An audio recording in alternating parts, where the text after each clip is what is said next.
Hello there, my name's Jill and I'm based here in the UK, United Kingdom. I'm based in Reading in Berkshire, which is about 45 minutes outside London. If I travel down to my local train station and get on the train and go up to London, a direct train takes me about, I don't know, 35 minutes outside London.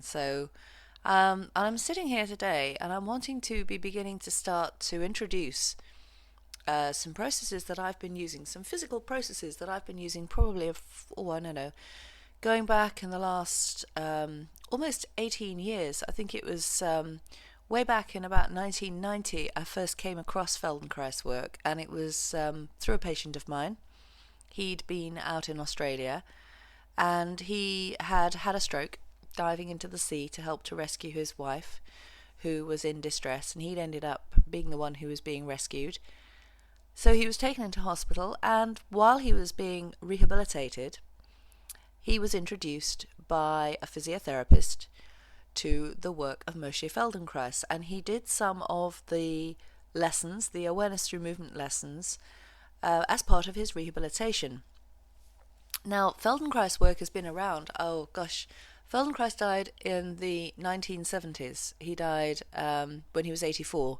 So this stuff isn't new. But for some reason, it just hasn't got out there. It hasn't got out there like the Alexander technique or Pilates. I don't know why, but for some reason, it just hasn't grabbed the attention of the public. And so I thought what I'd do with these podcasts is to perhaps introduce the Feldenkrais work to a bigger community. The work itself is physical work, and we use two forms of two, I suppose, what you call processes, really. One of them is hands-on. We touch as a practitioner. We put hands on, and we actually physically move the person while they lay relaxed and sensing and feeling what's going on inside themselves. We move them into different configurations to show them how their arm can move, say, in relation to their shoulder blade, how their body can move into relation with the arm, and enables the person to be beginning to start to have a different sense of how they might be able to use themselves. The other way that we work is through what are called Awareness Through Movement lessons. And these are where we talk people through little micro movement sequences. Sometimes they can be as short as 5-10 minutes. Sometimes a lesson can be an hour. Sometimes people go on a whole day of different workshops where they might address a particular type of movement. Say, for example, if they want to learn how to know how they walk. If you imagine when you walk down the road, most of us just do things like walking down the road pretty much without thinking about what we're doing. And so it can be quite useful for people to have an understanding of how they're walking, how they're moving from side to side. And instead of taking this sort of therapeutic approach, which my background is as a physio, so in therapy, in most forms of therapy, you tell people how they should do how they should do things the right way. So if you say, oh, you're leaning over to one side, what you need to do is, look, you need to lift that shoulder and move your chest across and put the weight on this leg. That's shifting you into a pattern that you didn't really understand how to do in the first place, because our habits and patterns start when we are so very, very little.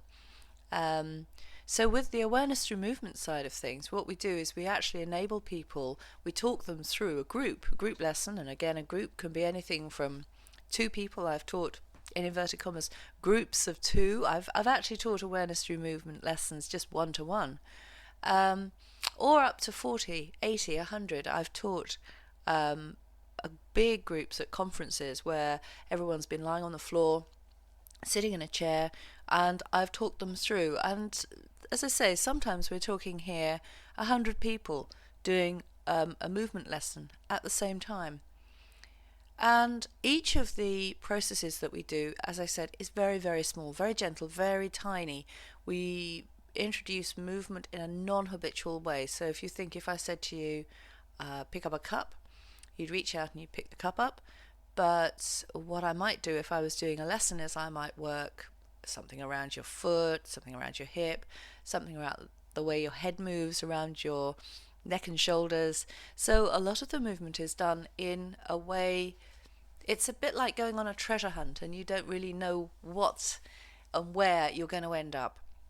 So you can be led all over the place, but the teacher, the practitioner, the trainer, the person who's running the lesson knows perhaps where you want to go, but that depends on the group of people, which we'll come back to later. So awareness through movement lessons, there are lots and lots of these, because Feldenkrais himself Moshe Feldenkrais was a man.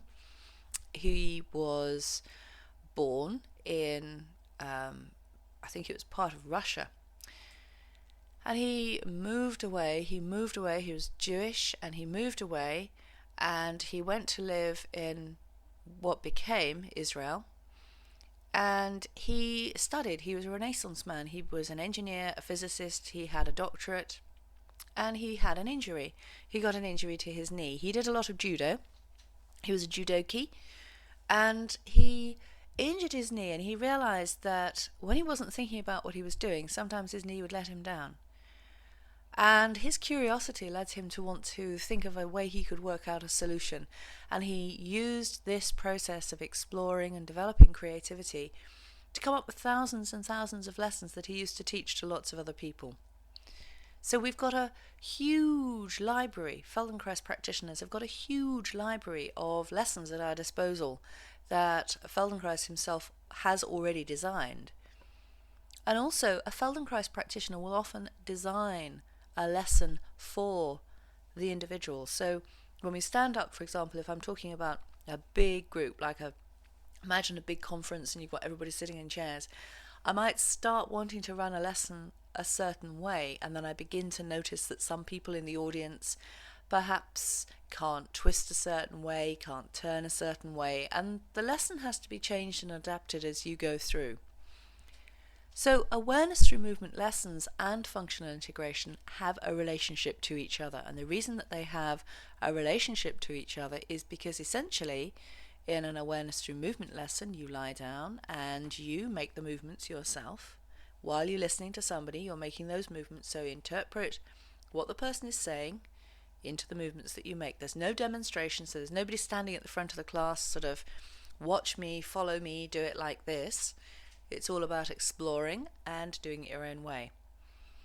When we do functional integration, which is hands-on, what we're doing is the person is lying on a table, and we have a special big wide table that we use. Feldenkrais practitioners use a big, if you imagine like a massage table, but it's 1 meter wide. So an average massage table is about, well, I can't think in centimeters what it is, but in inches, it's say about 26 inches wide. A Feldenkrais table is more like 40 inches wide, so it's a lot wider. It's almost as wide as a dining table. So if you imagine lying on something almost as wide as a dining table, when you lie down, your arms can relax by your sides. They're not going to fall off the edge of the massage table. If you've ever been and had a massage, you can know that sometimes you're lying there and you're relaxing, but your hands keep falling off the table at the sides. So we use these big, wide tables, and they're very long. They're about 2 meters long, and they go down quite low. They go down lower than an average massage table. So if you think of an average massage table, you can just about manage to sit with your feet on the floor.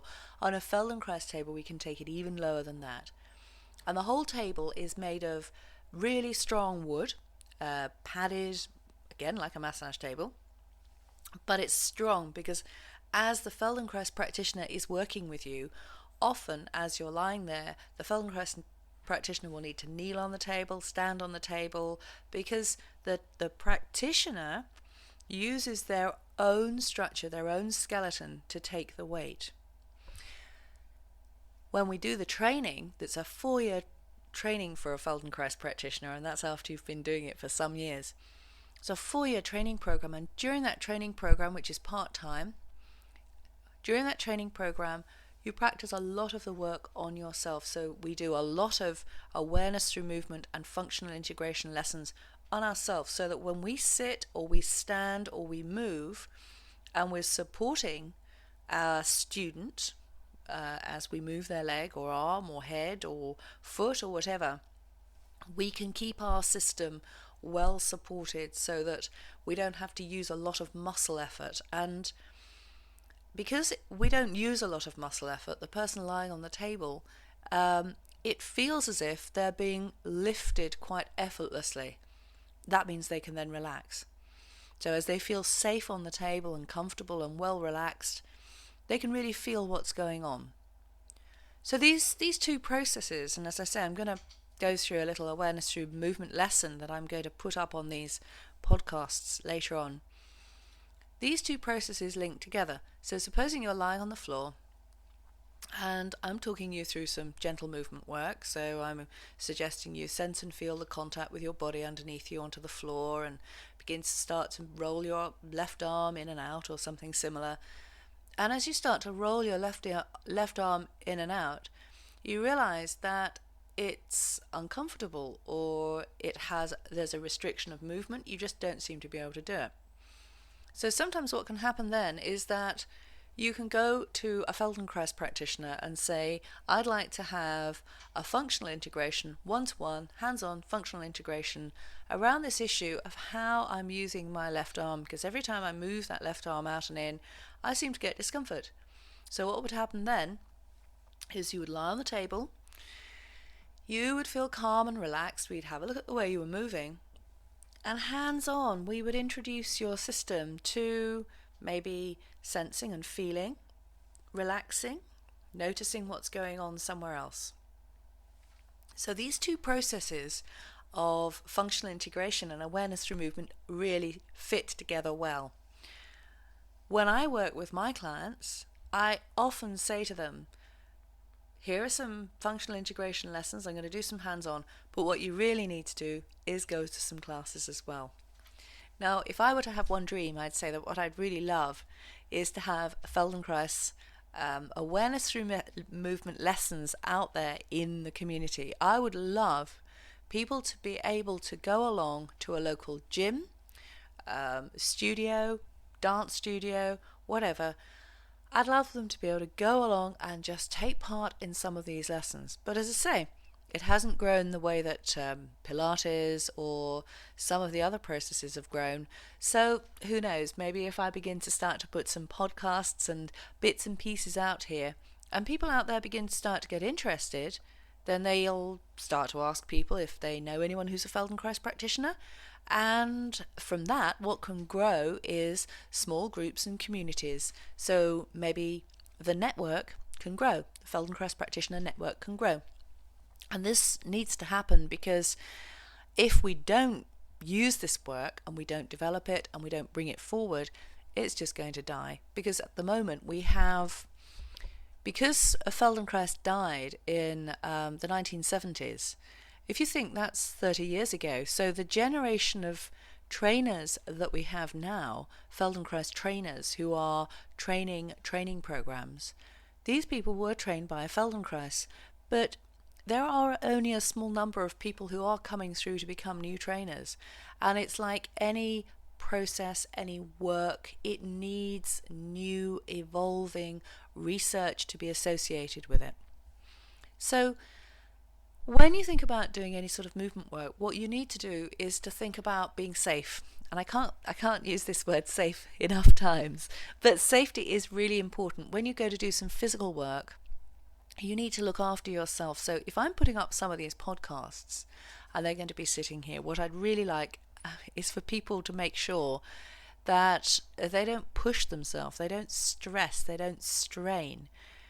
If, for example, during a lesson you get told to lie on the floor and lie on your left side, and you know lying on your left side is uncomfortable, then look after yourself. Just lie on your right side, or sit up, or sit in a different position. Imagine yourself lying on your side, and take care. So if you know you've got wear and tear problems, you've got arthritis, you've got any number of medical conditions that you need to speak to your doctor about before you do movement work, have a chat with the doctor, ask if it's okay. You can always get the doctor to listen to one of the podcasts, and if he thinks to himself, yep, that's fine, you'd be able to do that safely. Or draw the attention to the work of your physical therapist, depending on what country you are, your physiotherapist, your physical therapist, your osteopath, your chiropractor. Again, ask them to listen to the lesson. If they say, yes, that's fine, you can go ahead and you can do it safely, go ahead and do it safely. But take care. Go at your own pace and look after yourself. Around the world, there are quite a lot of different trainings that you can go on. You can go on trainings to become a practitioner, and as I said, the 4-year training that I did, and this is going back to, I finished mine 8 years ago, so that was the basic training, and since then I've done a lot of training with other practitioners throughout the world. I've trained in advanced processes associated with this, mainly for my own curiosity, because I would like to stay young and I'd like to keep my movement and capabilities and brain young as well. So I like to do the movement work for me. There are an enormous number of practitioners out there who don't have a medical background though. So sometimes when people come to see me, because I'm a physiotherapist, sometimes when they come, I can have a bit of a better understanding about their bones, their joints, their muscles, what's wrong with their discs, or what's wrong in terms of the treatment that they're having, what their medical practitioner has prescribed for them in the way of medication, etc. So do make sure, if you do go and see a Feldenkrais practitioner in your town, you phone up, make sure that you ask them if they are medically trained. Make sure that you ask them if they completed the full training and what background they come from. If they don't have any sort of medical background and they really don't understand what a disc herniation or a neuralgia or a arthritic problem actually involves, then do make sure you check yourself out before you go and see them. The lessons are always designed to be educational as opposed to therapeutic. So Feldenkrais work is not a therapy. So we want to make people feel even better. It's a bit like positive psychology. If you think, for years and years psychology focused on all the negative stuff, and now positive psychology is beginning to work on how to enable people to feel better and better. Feldenkrais work does that. In Feldenkrais work, we want you to get to know what you do. So as a baseline, I would like you to get to know how you move, how you use yourself, what your habits are, and I'd like you to befriend them. I want you really, your body is yours, and the organic structure and way in which your bones and joints relate to the neighbor that is just above, just below, alongside them, to the sinews and fibers, all of that is unique to you. And if you can get to know what your patterns and habits are, as opposed to wanting to change them, and you remember I said earlier about physios tend to go in and say, let's change this, let's shift this, let's do things a different way, don't stand like that, stand like this, look, you're lopsided. Get to know what your patterns and habits are, because there will be elements of those, if you like, threads, memories. So if you have a tendency to sit to one side, you also have a tendency most likely to use that pattern when you sit in the car, when you sit in the settee, if you go away to the theatre, or if you're travelling in a coach or on an aeroplane. That's your comfy, that's your safe place, that's your home path, your home pattern. If what we do is try to take you out of that home path and pattern, what can happen is that you don't know how to do things a different way, so you start to get different aches and pains. So get to know yourself first. I think it was, Socrates, know thyself. And the more you know yourself, the more then, if you start to learn how to move in a slightly different way, you've got more scope, you've got more ability and capability open to you. So instead of always doing things the way you do them, it's that old phrase, if you always do what you've always done, you'll always get what you've always got. So if you always sit the same way, always stand the same way, always lean the same way, what's going to happen is you're going to compress certain little tiny baby bones and joints in there, and your distant cousins of nieces and nephews of joints that are a little bit distant cousins down there are going to get pressures put on them as well. So one of the positive payouts from doing Feldenkrais work I've mentioned already, but I'll bring back now. One of the positive things about Feldenkrais work is it keeps you young. It keeps you nimble and agile. It enables you to move the way that you moved when you were 20 years old, without putting pressure and stress. You don't have to have your bones and joints cricked and cracked in order to enable yourself to learn how to rediscover the movement patterns and habits you had years ago. If you've got wear and tear, obviously some of that wear and tear might cause the joints to be a little bit restricted. But at the end of the day, when you have the potential there to move, oftentimes what happens is people just don't use that potential.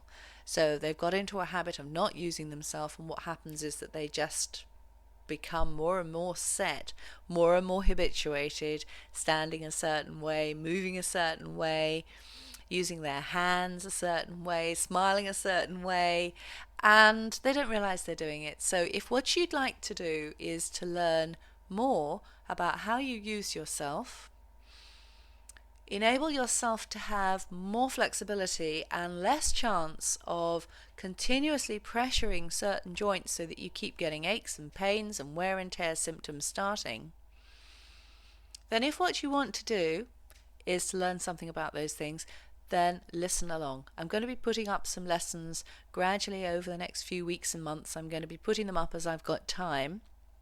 And you can come back, you can dip in, you can dip out. I also sell lessons online. I've got some that I sell through my website, which is specifically geared up towards the symptoms that people get when they've got musculoskeletal problems sitting in front of the computer. So RSI, neck pain, back pain, etc., etc. So I've put some processes together that if you find these helpful and useful, you can explore. Do lead people to listen to this. It would be really great to get more people out there interested in the Feldenkrais work. Feldenkrais is Feldenkrais. It's the name of this podcast. If you go on Amazon, you can find some books that he wrote. Awareness Through Movement, the very basic one that he wrote. There are some very easy lessons in there for health. There are also some other practitioners like Ruthie Allon, who's written a book called Mindful Spontaneity. There are some books that have been written about back pain problems, etc., related to Feldenkrais. Running with your whole body, skiing with your whole body. So there are some books out there, and if you search around on the internet, you will find resources which mean that you can do some of the work at home on your own. So when you want to do the work, and hopefully you'll be listening in later on and coming back and actually wanting to do some of these movement lessons, find yourself a nice big space on the floor. You'll need roughly, about 3 meters width. And about 2 meters, 3 meters long. So if you imagine you lie on the floor and you've got your arms lengthened out about above your head, you're going to need that sort of distance. And also if you imagine you can then roll over onto your right side and stretch things out and roll over onto your left side, you need a fair bit of space. And if you're going to be going on the floor and doing movement work, make sure you've got mats, something like a deep rug or a quilt or a cushion. So take care of yourself, have everything around and enjoy. And as I say, hopefully this has given you a bit of an insight into some of the work, what the two processes are: functional integration, hands-on, awareness through movement, doing the exercises, processes on the floor, and also enabled you to have an understanding that this method is about learning. It's not a therapy, it's not a treatment technique. It is sometimes used by therapists or by PTs, by exercise professionals, but it's not designed to be a conditioning process. It's all about learning how to be more fulfilled and changing how and who you are. So thank you very much for listening to this, and I look forward to getting some feedback on the lessons when I come to put them up, and all being well, we'll get those done very soon. If you need to get in touch with me, you can email me through the website here. You can leave some comments up, and as I say, it would be great to hear how you get on. Thank you very much.